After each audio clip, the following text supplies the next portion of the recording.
turn the microphone on, I can see, you can see like right here, there's a little LED, it's blue. And when I do this,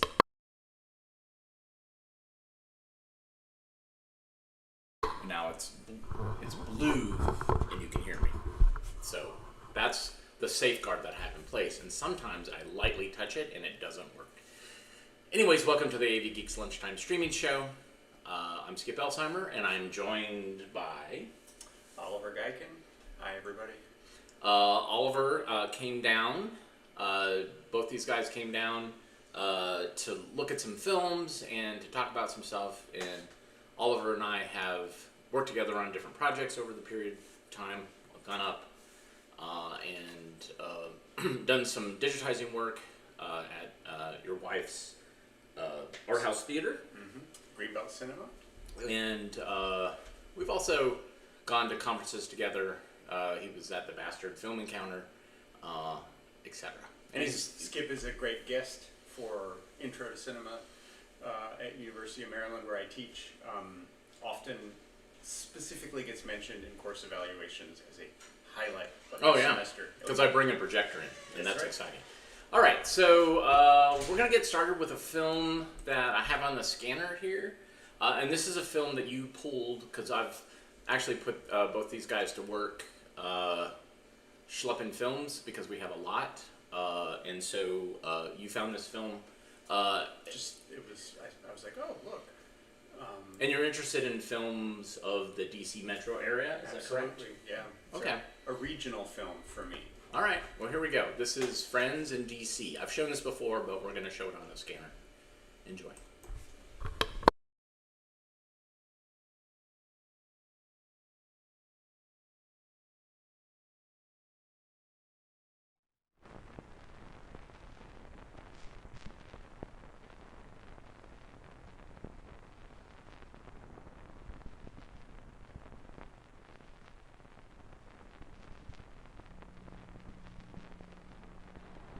Hi, I'm Robert Edwards. Let's be friends. I live in the nation's capital. I live in the eastern part of the United States, in the District of Columbia. Art's a lot of fun in school.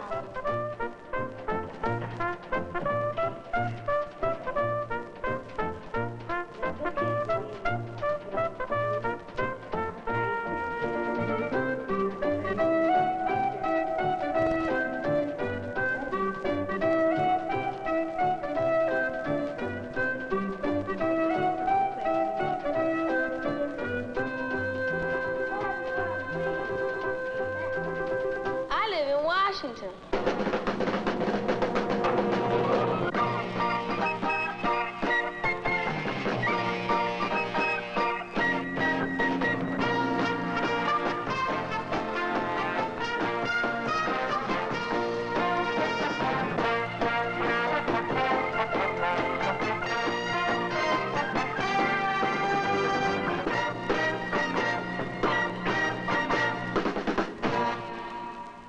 The city was named for George Washington.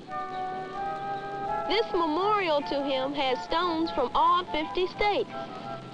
Washington was the first president of the United States. Our president lives in the White House. His working offices are here too. The president recommends laws to Congress. He also signs laws decided by Congress.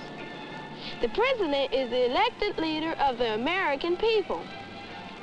Washington has been the capital of the United States since 1800.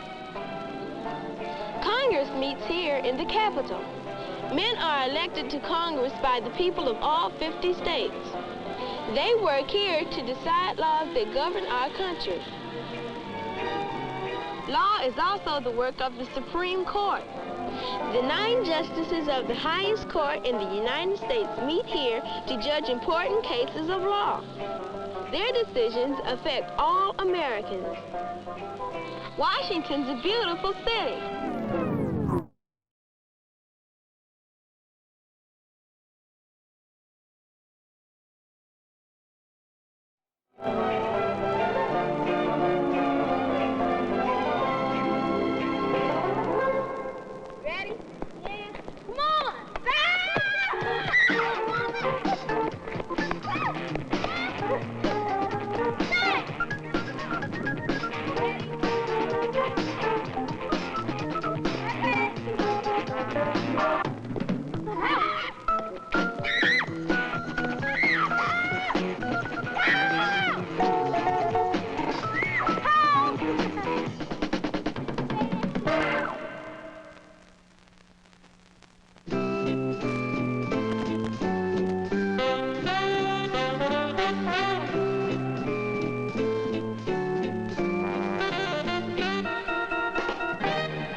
right, so that was not Encyclopedia Britannica shutting me down. That was the scanner misbehaving.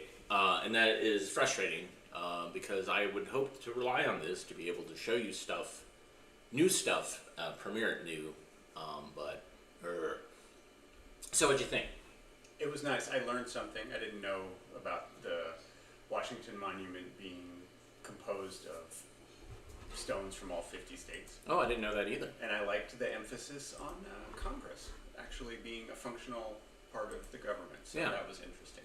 Yes, we look fondly to our past. The 70s, you know, Nixon was not great, Vietnam was not great, but there were some great things happening in the 70s that I look fondly to. So that was, I talked to you about this before, but this was one of the shorts that would be shown on Saturday morning as required educational content. That would kind of say like, all right, Saturday morning's not just violent cartoons and ads. Here's some educational content. So this was one example of that. There's also some other ones that kind of came out around this time. There's one called Hot Dog, which is kind of shows how different things are made, and it's narrated by comedians of the time, like Jonathan Winters and Woody Allen, Joanne Worley. And so, yeah. No, do you know how many others were done? Maybe 12 or so. Like, I Okay. did a compilation of these at one point. But yeah, no, they're pretty great because they look all over the country. So you get to see what the city looks like in the 70s. Also, they go to places like Alaska. They go to a pueblo. So you get to see also some diversity in that. Yeah. I'll see if I can show it around in DC and see if we can figure out what that kid is up to now. No, that would be great. Yeah, I love tracking down people who were in these films. All right, so this next film is one that you had asked me about years and years and years ago. Yep. And you were asking me about this series. Tell me more about what you were asking. It was the 6th grade, and we would watch. We had a part of the curriculum that year was watching films about civil defense, so about nuclear attack and about various natural disasters.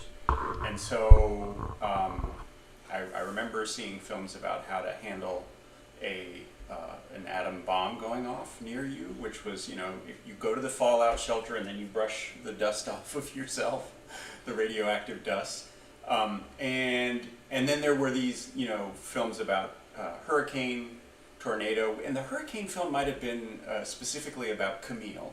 And then there was tornado and tsunami, which, you know, we were 6 hours inland from the Gulf of Mexico. I think they were just showing the set. Right. But this film, I remember especially vividly, Heatwave, because there is a moment in it where this kid is playing basketball and he falls and he hits his head on the concrete. And it stuck with me over the course of, you know, 30 plus years. And I mentioned it when I was teaching film preservation to my students of like having this memory, and then I was like, oh wait, I should see if it's up somewhere. And I came to the AV Geeks site, and there it was. Yep. And it was a little different than I remembered. Like, watching it now, I realized that, oh, he falls because he has a muscle cramp. Like, I thought he passed out, like, in my memory. But the other thing that I realize now is that it's become an unintentional climate change film. Yes. Because the temperatures that are classified as a heat wave in Arizona in this film are like barely over 100. And, you know, this is a part of the world where now hot is 120 plus. And, you know, they've gone months over 100. So that was really interesting, too. All right, so this is part of the series, Your Chance to Live, that were released by the Civil Defense, U.S. Civil Defense. So here's Heatwave. Enjoy.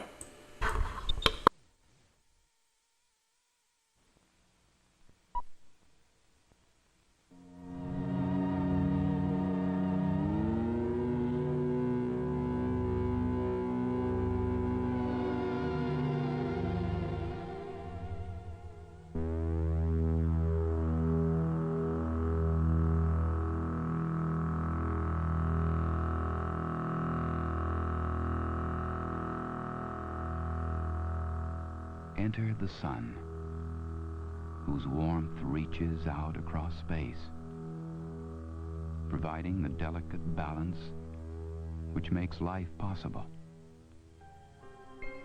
Enter man, whose frailty as a creature of temperature is too often overlooked.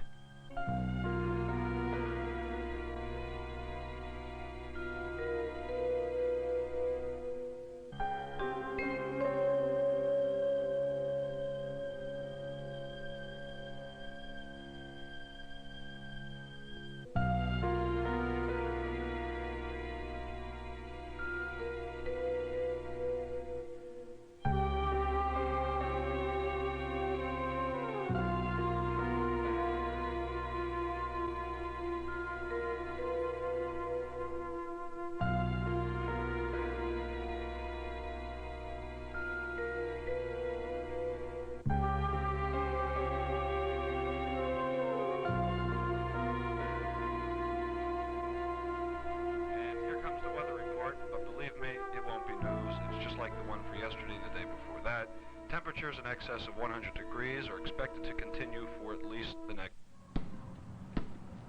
Hey, Eric. Hey, man, what is it? Hey, I got me some great idea. Why don't we go down to school and play some basketball? Can't you just sit still? Didn't you hear the man just say it was over 100? Nothing's moving. Maybe 100, just maybe. But let's go. You got to work on your left anyway. Okay. Let me fill the thermos with some water. Water? What do you need water for? You're young.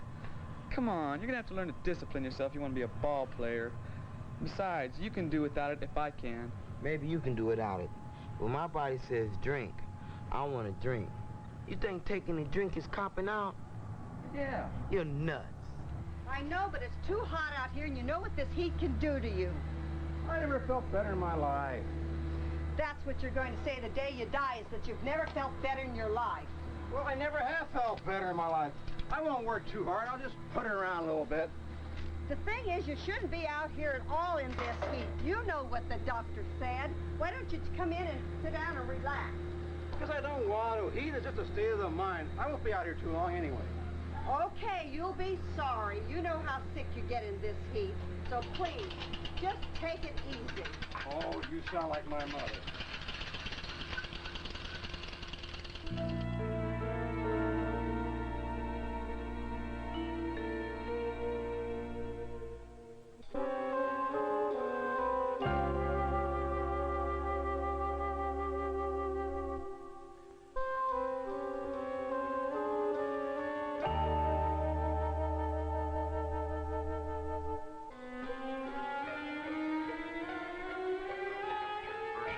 Some pretty stagnant air here, and it's not likely to move on for a while. If you've got a respiratory or heart condition, get someplace cool and stay there, even if you think you're too young and strong to be affected by extreme weather. Youth does not have a corner on doing the wrong thing when it comes to reacting to temperatures and humidity that are very high for a long time. The old, the young, and the middle-aged can all understand a danger they can see or feel. A tornado or an earthquake, for instance. But when it comes to something like heat, they sometimes don't take it seriously. They should. For man can live comfortably, naturally, only within very limited parameters of temperature. Anything beyond those parameters, if not compensated for, can cause illness or death. What is so tragic about most people who get sick or die from strenuous activity in great heat or humidity, or just long exposure to it, is that it can be so easily avoided.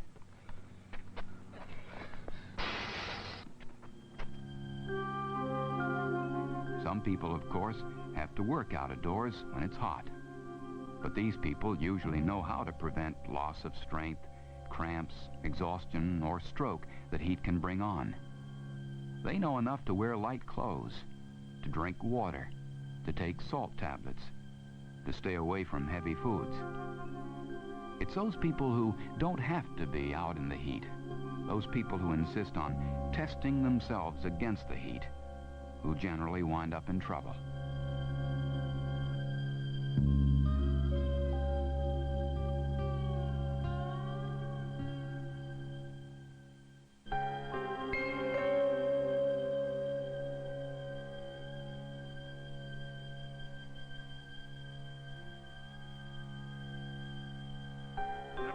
98 degrees. It is expected to go over 100 degrees later in the day. The record high for the state, recorded in 1935, has already been topped. Reports reaching our newsroom indicate an increasing number of people who suffer from respiratory or heart conditions are being severely and adversely affected by the continuing heat, humidity, and bad air. The National Weather Service does not expect a break in the heat for at least 3 days.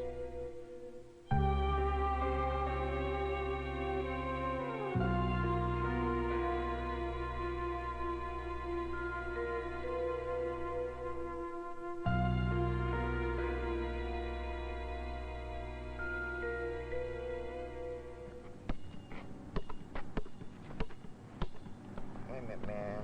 Huh? I'm tired. Tired? Yeah, I'm tired. Yeah, man. What's the matter? Man, I'm just tired. I'm gonna go over there and sit down. Take a rest. Oh, man. The point is that very few people have to be trapped by the heat. They have alternatives. The trouble is that they don't use them. They can get where it's cool, out of the sun, indoors. They can relax, take it easy. But all too often they don't. And if they must go out, they can be careful to replace their body's depleted liquids by drinking water. But too often they don't.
Oh, man, it hurts, it hurts. Hey, man. Get up. Get up, man. Come on, hop over to the grass. Come on. Come on, man. You all right, man? Come on. It hurts. Hop over there. Come on, man. Oh, man, that What hurts. happened? I don't know. I put down, man. Come on, man. Sit up. Heat takes its toll. Its effects build up over hours and days. What happened? Strenuous activity and high temperatures cause sweating, and sweating dries out your body and drains it of the salt it needs. I didn't know what happened. This kind of activity, regardless of the physical condition of the person involved, can lead to painful muscle spasms.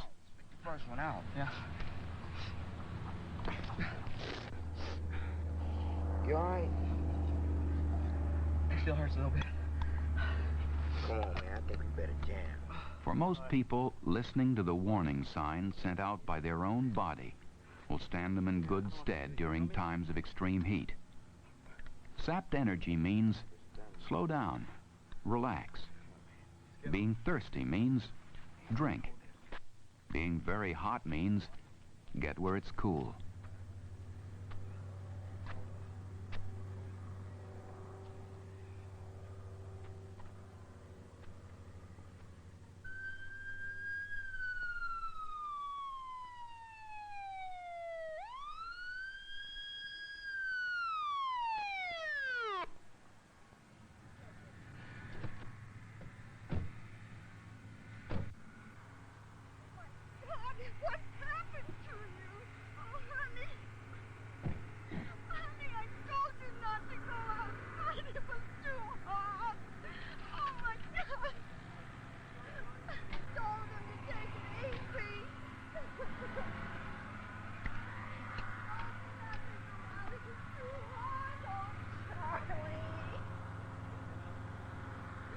The doctor told him to take it easy. Honey, are you all right? Oh, Charlie. I told him that the doctor... You may not be able to do anything about the heat except try to avoid it. And in the long run, that's the very best thing you can do.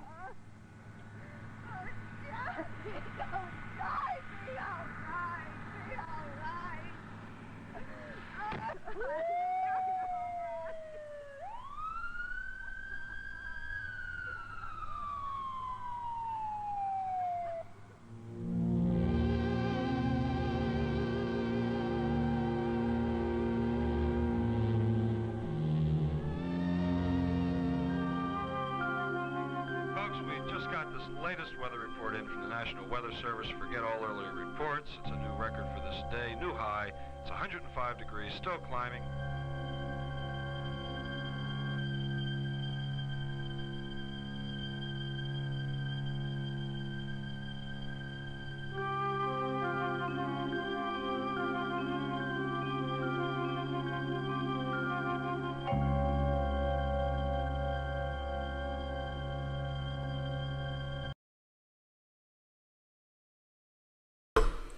So, were you able to process the trauma? Yeah, watching it repeatedly is helpful. Exposure therapy. So yeah. Okay. Yeah.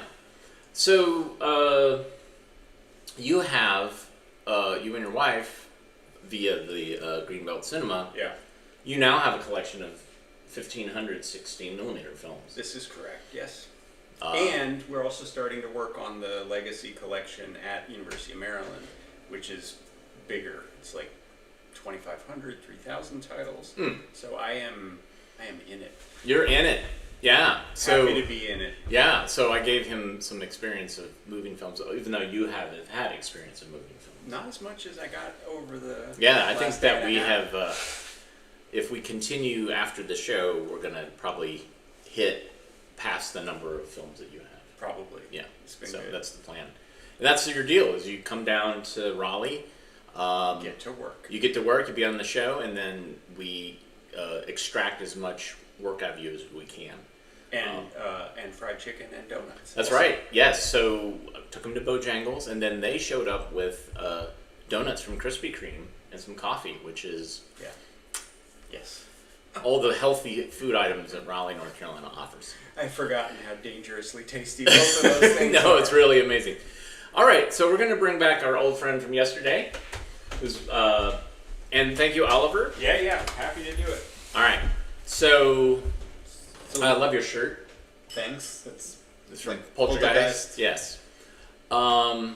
So were you alive when Poltergeist came out?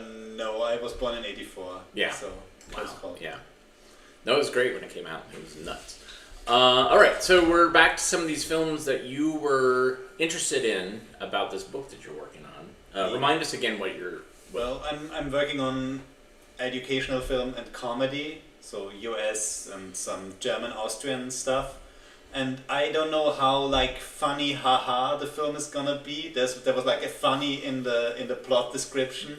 It may be a case the next film that it's about me being homesick already because All right. it takes us back to Austria. Oh, so this is an Phonetic Austrian nights. film, yeah. And we showed one. We watched one together last night. And Yeah, maybe yeah, I'll pull that one out and we'll watch that. And like the one that we watched, this will be about Tyrol, so a province in the mountains. They seem to be up to some crazy stuff, and I needed to go to North Carolina to find out. Okay, here we go. So this is Magic Pipes. Enjoy.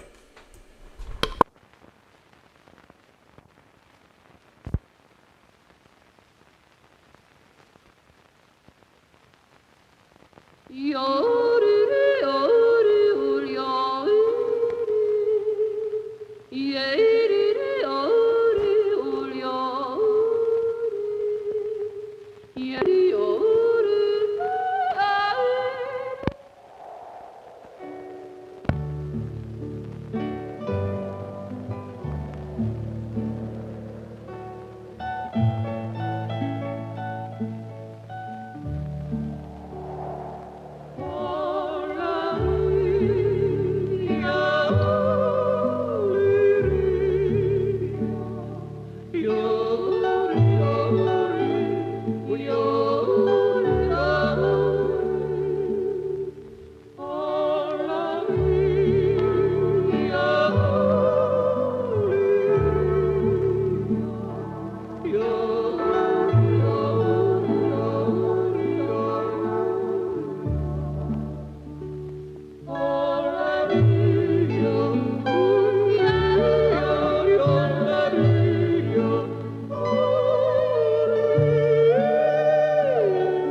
Once upon a time, as all good stories should begin, a great castle was built above the town of Kufstein in Austria's beautiful Tyrolean mountains.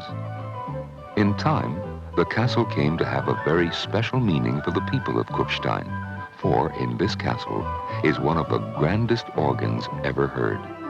So fine and strong is its music that it can be heard all through the valley for miles around. In Kufstein, as in all of Austria, custom and tradition are very important. This is a land in which many of the greatest musicians and composers of all time lived and created the music that made them and their nation famous. Mozart, Schubert, Beethoven, all set these mountains singing with the beauty and majesty of their works. And so, according to tradition, at certain times of day, the great organ is played to honor these great composers and the land and people they so often celebrated. And to the people of Kufstein, the organ recital came to mean even more. For here, many of the old ways remain, as if time had passed this beautiful valley by and left the pretty town unchanged. Along the streets, the shopkeepers open for each new day with friendly greetings to the passers-by.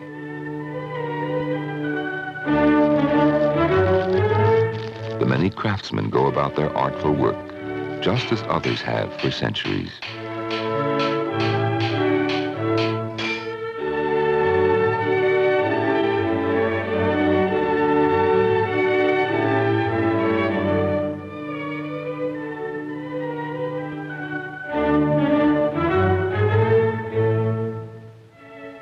The farmers till the fertile countryside along the valley, and the people, in their dress and customs, often seem figures from a history book or players in some operetta.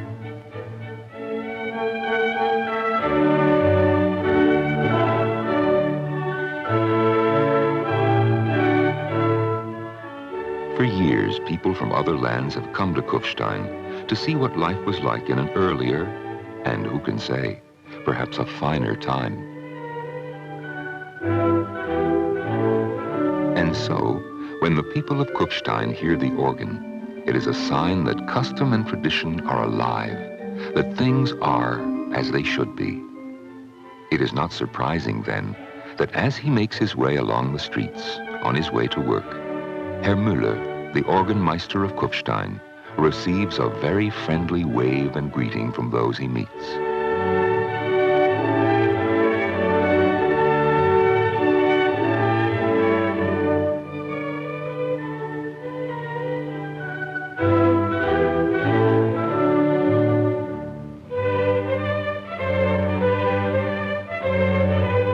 Among his many friends were two of whom Herr Müller was especially fond. Little Joseph and Elisabeth, who lived nearby, often went with Herr Müller when he played the organ in summer and winter. Although the great pipes and bellows of the organ were high up in the castle, the magnificent console, with all its buttons and knobs and pulls and stops and pedals, was in a special place near town. Here, the children would watch Herr Müller go through all his elaborate preparations as he made ready to play.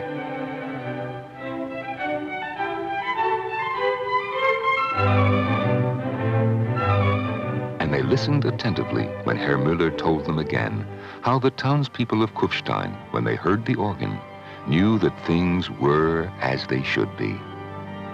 Herr Müller was pleased. It was only right, he often said, that in the land where Mozart and Schubert and Beethoven had performed so brilliantly as young people, that the children should be interested in the music, and above all, in the tradition. One day, so our story goes, as Herr Müller and the children were walking home, Joseph said, "Meister Müller, we were wondering," but he didn't finish. "Yes," said Herr Müller, "you were wondering." "We were wondering," began Elisabeth, "what would happen if..." But she didn't finish either. "Yes, yes," said Herr Müller, "you were wondering what would happen if..." Then suddenly the children said together, "We were wondering what would happen if one day the organ didn't play when it was supposed to, for the people of Kufstein to know that things were as they should be." Herr Müller frowned. He said. "To tell you the truth, that question never occurred to me. I'll have to give it some thought." And the three of them continued on their way home, each deep in thought. That evening, the organmeister dined alone, his thoughts very much distracted. What if it should happen? He asked himself again and again. What if, indeed? In the morning, after a sleepless night, he was still deeply preoccupied as he made his way through the early streets to the great console. It was so early, in fact, that the children were nowhere about. Just as well, thought Herr Müller, for I don't yet have the answer to their question anyway.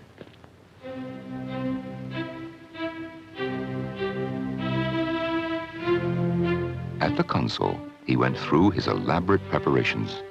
He even went through them twice. But something was different, and he felt tired and listless.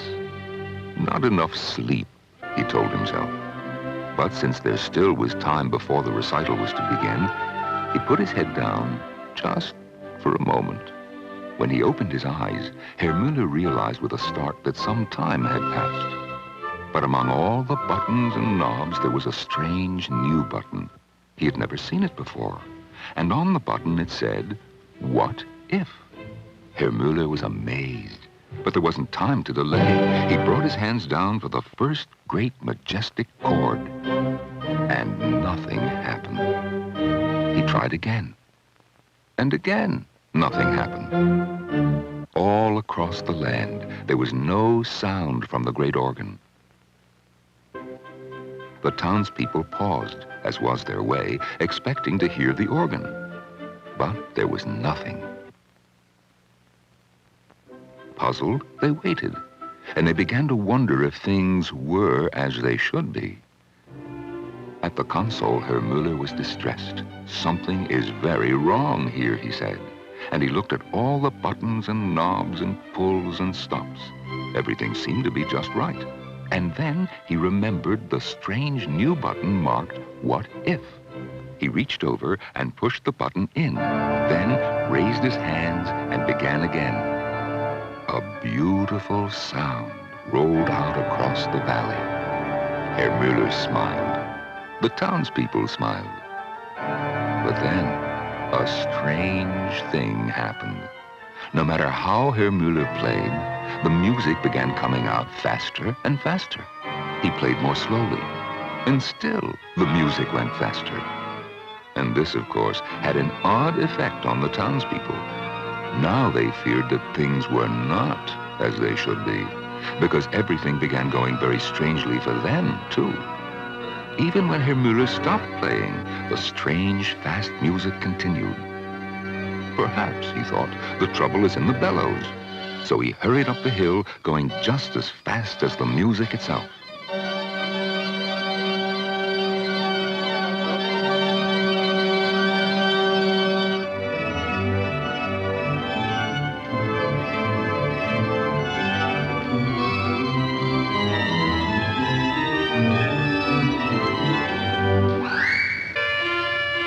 But he could not find the trouble in the bellows or the pipes. Then he remembered. The new button. That must be it. And he rushed back down to the console. Now the "What if" button seemed to have a mind of its own. Nothing he could do would slow the music. Finally, he gave it a mighty wiggle. And then an even stranger thing occurred. The music began playing backwards.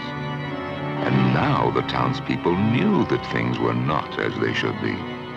For they, too, were going backwards. And for poor Herr Müller, things not only were not as they should be, they were going from bad to worse. It was the strangest thing he had ever heard. And still he couldn't stop it. All throughout Kufstein, the strange music and even stranger events continued.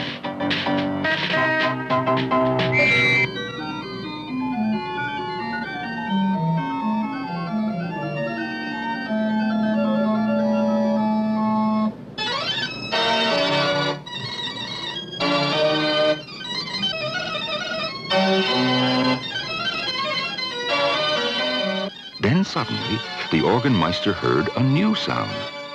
Someone was calling his name. Herr Müller! Herr Müller! Herr Müller! Herr Müller! It is time to play the organ. The organmeister opened his eyes. It was the children. They were shaking him and calling to him to wake up. You've been sleeping, they said. Hurry, it's time to play the great organ so the people of Kufstein will know that all is as it should be. You mean, said Herr Müller, greatly relieved, things are not going too fast nor too slow? Things are not going backwards in Kufstein? Very carefully, Herr Müller looked at the place where the new button had been, the one that had said, "What if?" And it was no longer there. The children laughed. Whatever are you talking about, Herr Meister, they said. This is no time for jokes. The organ must play. Joyously, he raised his hands and began to play. And all throughout the valley, the people of Kufstein paused and listened. And when they heard the beautiful music rolling down from the great organ, they knew, as they had for generations, that things in Kufstein were as they should be. The children, too, were happy, for they also knew that things in Kufstein were as they should be. And as for their question, well, they didn't find out on that day what would happen if the great organ didn't play. And as far as we know, they never will.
So I was concerned. I mean, this is what happens when you invite an Austrian in. I'm paid by the tourism board. I was like, where is... We got a lot of stock footage of Austria, and the story is just... But, so, you didn't know this. Norman Rose, who's another, like, famous 70s narrator, who did a bunch of ads for AT&T back in the day. Also, and I will show him when we're showing this next film, there is a movie that he was in called The Telephone Book, where Norman appears, but he's wearing a pig mask, and he is essentially known as the greatest obscene phone caller of all time.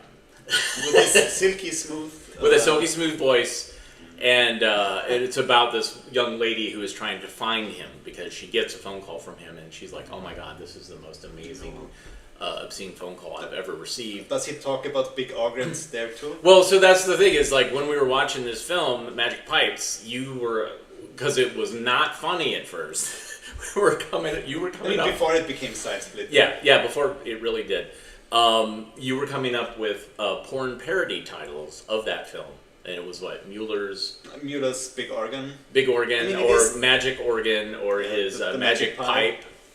Various things like that. So that's where our brains went. Because I think Kufstein. So this is the tourism board. I read that Kufstein. I think they have the biggest open air organ in Austria. So this is the thing, the Helden organ that they are showing off. Yeah. So I will say, having remembered being a child and watching films, any footage of people that's being played backwards in fast motion is hysterical.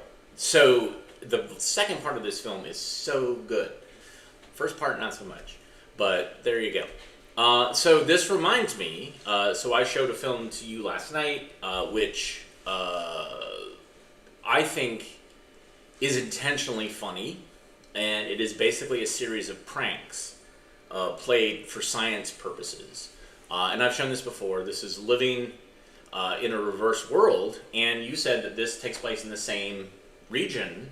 Yeah, it's the same province of Austria to the west and a lot of mountain areas, so they seem to be, I don't know what's going on over there. Right. But this is the jackass of university lecture films. The jackass of university lecture films. There we go. All right, so here's living in a reverse world. Enjoy.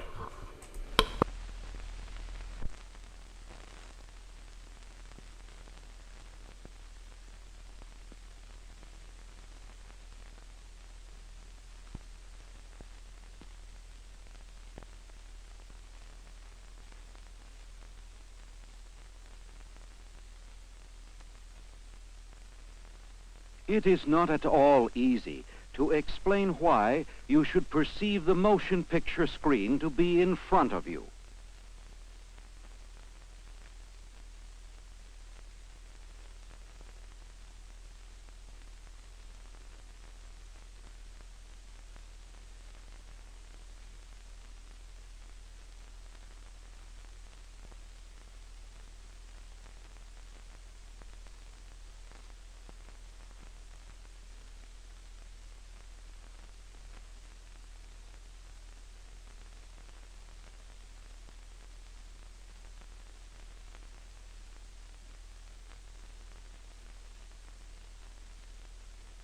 Images, nothing but images, are given to us by the eye.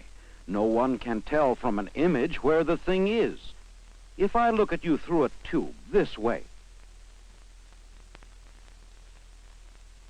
and then again this way, the picture in my eye is the same. Nevertheless, this way I see you in front of me, and this way on my right. How is this possible? Because I feel at once the different positions of my head and eyes in relation to the rest of my body. What we take to be seeing really depends on another sense, the body sense, or touch.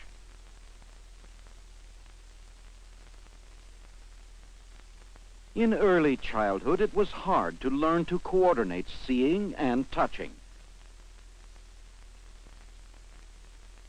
They cooperate with one another if one is not lightheaded, but a few drinks are all that is needed to break up the proper coordination of feeling and seeing.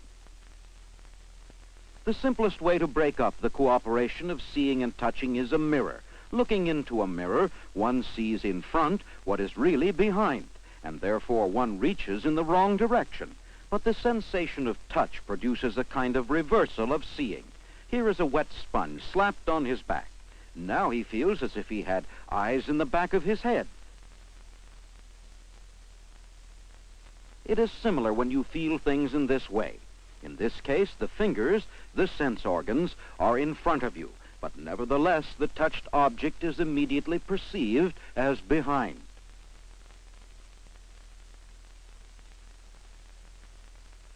Now for the second experiment. The eyes perceive right and left with the help of the body sense. A mirror prism like this makes a world in which right and left are reversed. Moreover, everything tilts when you turn your head. But with other things, one notices the reversal from side to side at once. For example, with printing.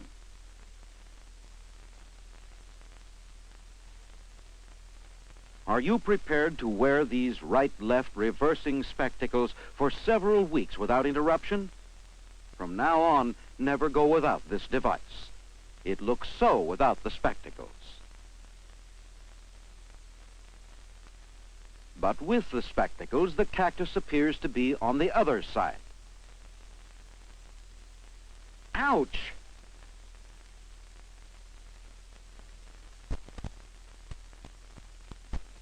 Have a glass of water. Ah, now he tries another technique. He controls the movement of his hand with his eyes. This is probably the solution. Aha, he knows how to drink. For this, the spectacles do not give him any trouble. But he must see the table on the wrong side. No matter. Next, this problem. Draw a line to number 2 and then to number 3. Above and below is easy, as you would expect. But when it comes to right and left, everything is badly mixed up. In a parallel experiment, a hen can be made to wear the spectacles. She cannot catch the pictures of things. They evade her every time she moves her head. Here is the subject in his everyday activity.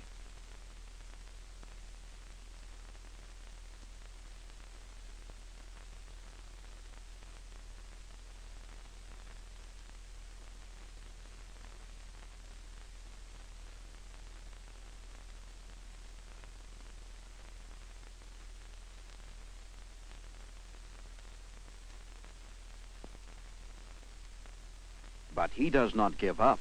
From the very beginning, he tries to practice. One has to learn to see the hand where one feels it, and also the whole body as represented by a shadow image.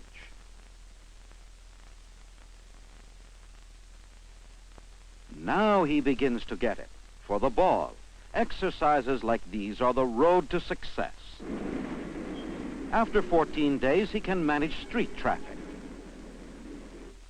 What has the hen learned in the same interval? Without practicing, nothing. She still chases the elusive images. The man, however, has mastered the world. The landscape is now stable when he moves his head, but is still reversed. However, this can be remedied. If a steep slope has to be climbed, he must pay attention to the hands and feet. The way it looks and the way it feels then cease to be contradictory.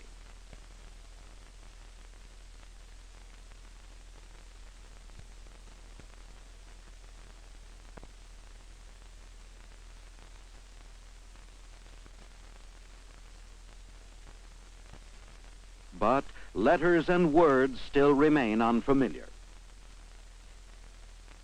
After 2 months, however, the end is accomplished. Observe that he now can see things perfectly correctly. Now let us discover how things look to this man when the spectacles are removed. Which of the two figures corresponds to the arm movement?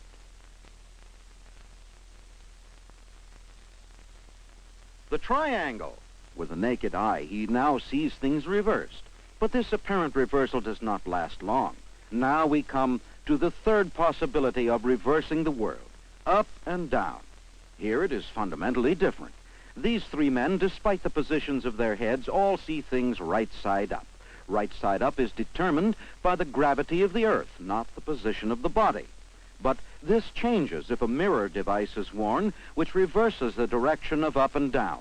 Now, the sitting man sees everything upside down, and the man who is hanging head down sees everything right side up.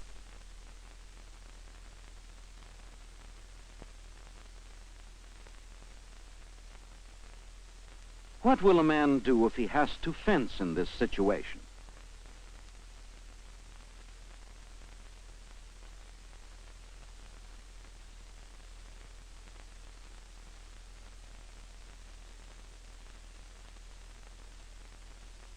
The results of all these tests are recorded.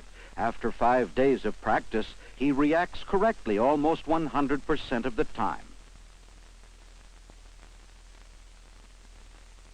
But even so, he still perceives his fencing partner as upside down. Can this also be remedied? Certainly. Throughout the whole body, the pull of gravity operates. All that is necessary is to emphasize it. So. Yes, you held your hands upward. What does this playing card look like? Oh, I see both of the heads right side up. The old way of seeing and the new way are still in conflict. Practice in which one feels not only touch but also the force of gravity are especially helpful in bringing about upright perception.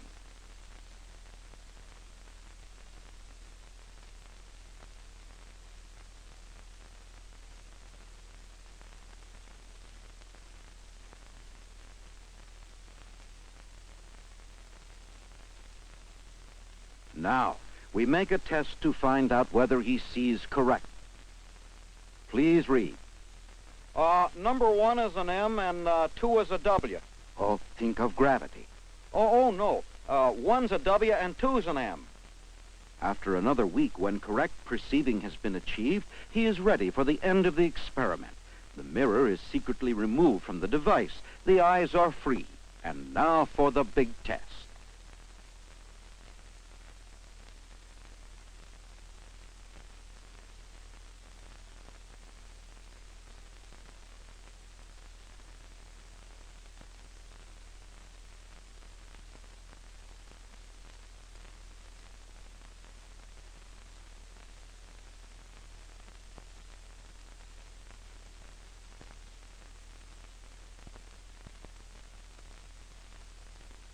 Well, now things are upside down.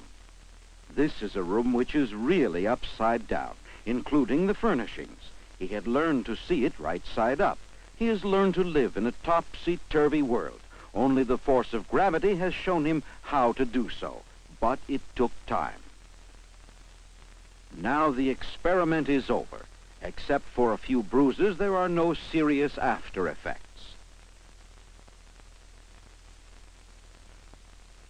Do you agree now that it is not at all self-evident that you should see the motion picture screen to be in front of you?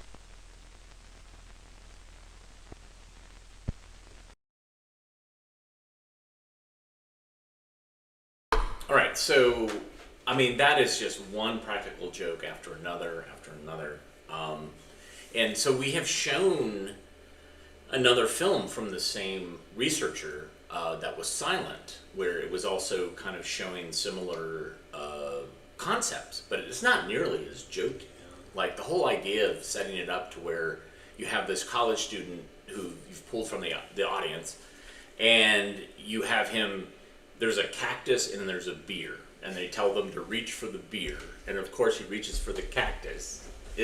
That's a practical joke, which has some scientific merit, but it's messing with that guy. So yeah, you're talking about it being the jackass of science research films is totally appropriate.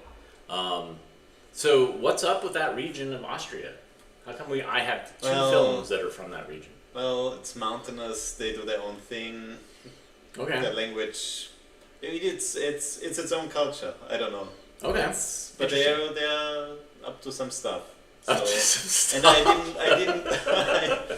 And I mean, I really cannot make an excuse, and I don't want to denigrate my no, of course not. compatriots. No, but it's good that I came here to find out. Yeah, so. And it's people are being controlled by outside forces. Yeah. It seems like that's what's happening is the subtle manipulation by pipe organs or by special goggles. Yeah. And so go ahead. I know, because Oliver mentioned while the film was going that he had read that this film was actually used in by another famous Austrian, Amos Vogel, who emigrated. And did he had to flee from Austria for his life, and in New York became this programmer for the famous Cinema 16 series. And he was just programming, he was really early in programming art stuff and useful cinema stuff together. And this was one of the films that he programmed, and he seems to have had a take on that this can be read politically, that it's about, in Austria, after the war, that there's some ways of indoctrinating people that up is down and down is up, so... Interesting. So, yeah, my Vogel story is that before I started collecting films, I took a class called Film as a Subversive Art, which was an Amos Vogel book. And so we watched a lot of amazing films in that class, some of which I've later acquired in my collection. But then, to celebrate Amos Vogel's 100th birthday, a bunch of theaters in New York City found some of his programming and tried to recreate some of the films, and so they reached out to me to borrow films, and this was certainly one of the films that I let them borrow, and it was pretty awesome. It felt like it was come full circle. Vogel got me interested to think about film in a different way than what I was seeing, in a theater, and seeing all these shorts and all this stuff, and then to actually be able to contribute. So it's one of those things that kind of makes me. why I'm an AV geek is because of that class, and and Vogel, and looking at his notes, there's plenty of stuff in my collection that he showed. Who taught that class? The class was taught by a professor at NC State named Joe Gomez, who is retired now. And this is before NC State actually had a film program. Like, this was an English thing. And I was in the School of Design by that point, and I didn't really need to take classes because I already had too many Englishes and too many electives. But this one seemed such a compelling class that it was amazing. Like, we saw active scene with one's own eyes, Stan Brakhage film. We saw so many other things. Bad Timing by Nicholas Roeg. Joe Gomez was a big Nicholas Roeg fan. Jubilee. I wrote a paper about Eraserhead. So it was really just this, like, me thinking about film. And this is long before I started actually collecting it. So, yeah. All right. Well, thanks so much for coming. Thank you. And for giving us a wish list of some films to watch. We will be back tomorrow. And we'll go back to regular programming, although there's films that you've been picking that I probably will end up showing nonetheless. You're welcome and sorry. That's my line. Oh, that's so great. Okay, well, thanks everybody for tuning in today. If you liked what you saw, you can donate. Thank you, Richard, for doing that. Thank you, Jeremy, for doing that. But you can also just hit the thumbs up, hit the like button, even if you have had it with the Austrian films that we were showing today. If you're like, no more. Please. We hear you loud and clear. So everybody take care, and we will see you tomorrow. Bye-bye.